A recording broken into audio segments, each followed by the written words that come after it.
Thông gia kết giao của hai gia đình đến từ hai quê hương Vân Hồ và Sông Mã yêu dấu. Xin quý vị cùng một tràng hỗ đại thật nồng nhiệt đúng không ạ? Xin mời cụ thân cùng phụ mẫu của tân cô dâu cùng với đại diện gia đình họ nhà trai quê hương Vân Hồ sẽ cùng trở về với sân khấu tình yêu để cùng chúc vui cũng như chúc phúc cho hai bạn trong ngày vui trọng đại hôm nay.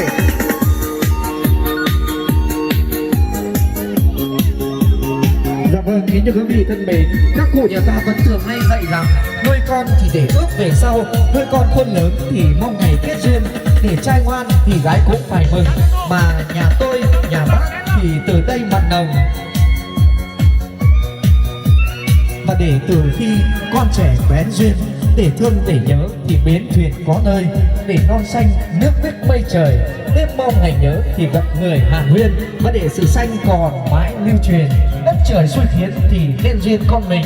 Và sau đây xin mời tình nghĩa thông gia của hai gia đình cũng như hai quê hương cùng tiến về sân khấu để cùng chúc phúc cho hai bạn trong ngày vui hạnh phúc hôm nay. Dạ vâng, kính thưa toàn thể hội trường chúng ta kính quý, vậy là hiện diện đông đủ, đông đầy, trang trọng và trọn vẹn trên sân khấu giây phút này đây là tình thông gia kết giao của hai gia đình trên hai quê hương Sông Mã và Vân Hồ yêu dấu. Trung tâm sân khấu là chú rể Hoàng Quỳnh sánh duyên cùng cô dâu xinh đẹp Nhật Minh trong ngày cho năm hạnh phúc. Đại gia đình chúng tôi xin phép được ra mắt toàn thể quý vị bằng một tràng pháo tay thật nồng nhiệt để chúng ta cùng chúc mừng nữa ạ.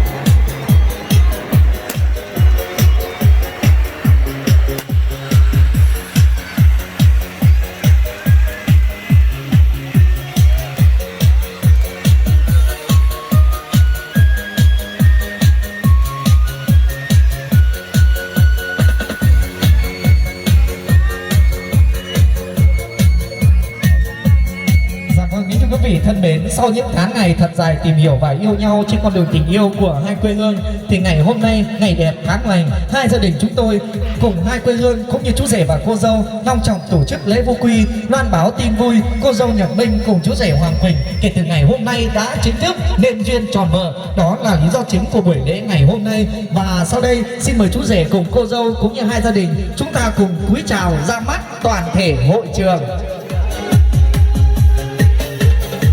Dạ vâng, kính thưa quý vị, và sự hiện diện của các quý vị là một niềm vinh dự rất lớn với hai gia đình chúng tôi. Và ngay sau đây tôi trân trọng kính giới thiệu bác đại diện hai gia đình với lời phát biểu, lời cảm ơn chân thành nồng nhiệt nhất gửi tới quý vị. Xin mời quý vị cùng lắng nghe. Vâng ạ, xin mời bác đại diện gia đình họ nhà gái cũng như họ nhà trai cùng tiến lên sân khấu đúng nơi lời phát biểu cảm ơn tới toàn thể quý vị. Xin mời.